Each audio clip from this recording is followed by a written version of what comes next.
मुख्यमंत्री जयराम ठाकुर ने आज अपने सिराज विधानसभा क्षेत्र के थुनाग में प्रदेश के दूसरे रेशम बीज उत्पादन केंद्र का शुभारंभ किया। यह केंद्र हिमाचल प्रदेश में रेशम बीज उत्पादन की जरूरत को पूरा करने तथा रेशम कीट पालकों की आर्थिकी सुदृढ़ करने के उद्देश्य से स्थापित किया गया है। उन्होंने सिराज युवा खेल एवं सांस्कृतिक उत्सव 2022 के अंतर्गत सांस्कृतिक प्रतियोगिता के समापन समारोह की भी अध्यक्षता की। जयराम ठाकुर ने कहा कि युवाओं को खेलों एवं सांस्कृतिक गतिविधियों से जोड़ने के लिए सिराज युवा खेल व सांस्कृतिक उत्सव का आयोजन एक अच्छी पहल है। इस उत्सव में सिराज घाटी की 1390 टीमों के माध्यम से 14,000 ग्रामीण युवाओं को अपनी प्रतिभा दिखाने का मौका मिला। इस अवसर पर मुख्यमंत्री ने थुनाग में HDFC बैंक की शाखा का भी शुभारंभ किया। RB7 न्यूज के लिए मंडी से अश्विनी की खास रिपोर्ट।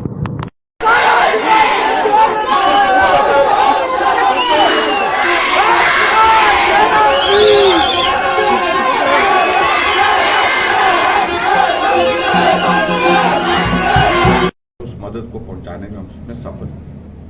अन्यथा पहले बहुत बड़ी कठिनाई आती थी और ये कहा जाता था किसी जमाने में कि अगर 1 रुपए किसी लाभार्थी तक पहुंचाने के लिए हम भेजते हैं तो पहुंचते पहुंचते उसके पास जब बारी आती है उसकी तो 15 पैसे उसको पहुंचते हैं।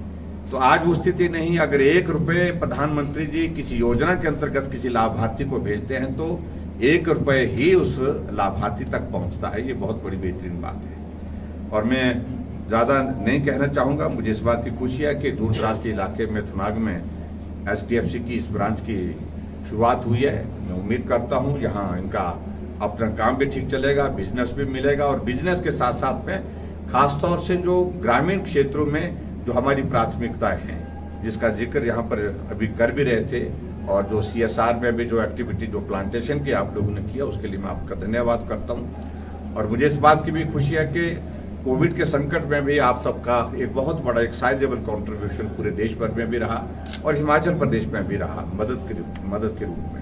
तो ऐसे में आप आने वाले समय में आगे बढ़ करके इस तरह से करते रहेंगे और लोगों को अच्छी सुविधा यहाँ पर जो विभिन्न योजनाओं के माध्यम से जो लाभ मिल सकते हैं आपकी स्कीम्स के माध्यम से और निश्चित रूप से मुझे पूरा भरोसा है कि लोग उसका लाभ लेंगे और मैं उज्जवल भविष्य के लिए इस ब्रांच के लिए बहुत बहुत शुभकामनाएं देता हूं और पूरे मैनेजमेंट का HDFC के जो यहाँ पर उपलब्ध है यहाँ पर उपस्थित है उनका भी मैं बहुत बहुत धन्यवाद करता हूँ।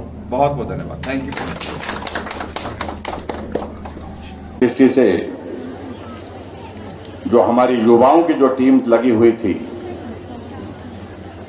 जिसमें हमारे शरण पंचायत के हमारे प्रधान जी और उनके साथ में और पूरी जो टीम बनाई गई थी उन लोगों ने बहुत बेहतरीन काम किया। उन सबको मैं बहुत बहुत बधाई देता हूँ।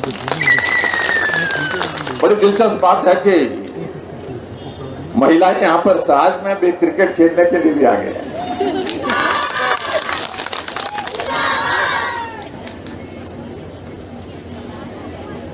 जहां 265 नौजवानों ने उसमें भाग लिया, 265 टीमों ने भाग लिया, वहां पर 64 टीम जो है वो महिलाओं की थी, उन्होंने भी इसमें पार्टिसिपेट किया। लेकिन बड़ी दिलचस्प बात और है इसमें, वॉलीबॉल में भी 67 टीमें जो है महिलाओं की थी जिनने भाग लिया। बैडमिंटन में 71 टीमें थी, उनने भाग लिया। लेकिन बड़ी दिलचस्प बात थी, पहले मैं सोच रहा था जब इसकी गेम की हमारी सूची बन रही थी कौन कौन सी गेम है, तो मैंने कहा कि कबड्डी रहने दो। मैं कहा महिलाएं कहाँ खेलेंगी कबड्डी। तो यहां मैं देख रहा हूं तो कबड्डी खेलने में हमारे नौजवानों की टीमें 96 थी और महिलाओं की टीमें 177 थी। इसलिए खास तौर से मैं महिलाओं के लिए बहुत बहुत बधाई देता हूँ। बहुत बेहतरीन ढंग से आपने काम किया। जब कोविड का ये दौर समाप्त हुआ तो मुझे इस बात की खुशी है कि आप सबने बहुत बेहतर ढंग से इस टूर्नामेंट का जो है इस कार्यक्रम इस फेस्टिवल का जो है यहाँ पर आपने आनंद भी लिया। अलग अलग जगह मैं देख रहा था, बाली चौकी में, मैं सरोवर में देख रहा था, मैं थाची में, सब जगह जहां जहां भी कार्यक्रम किए सैकड़ों की संख्या में महिलाएं वहां पर कार्यक्रम का हिस्सा बनी हुई, युवा उसके हिस्सा बने हुए और वहां पर अच्छी तरह से एक्टिव होकर के पार्टिसिपेट कर रहे थे, उसके लिए मैं आप सबका बहुत बहुत धन्यवाद करता हूं। सबसे बड़ी बात एक ही चीज उसमें कि हम सराज के लोग मिल करके आगे बढ़ेंगे, खेलते हुए भी आगे बढ़ेंगे, संघर्ष करते हुए भी आगे बढ़ेंगे, मेहनत करते हुए भी आगे बढ़ेंगे, पढ़ाई करते हुए भी नौजवान आगे बढ़ेंगे, बेटियां आगे बढ़ेंगी, हर क्षेत्र में हमारा सराज आगे बढ़े।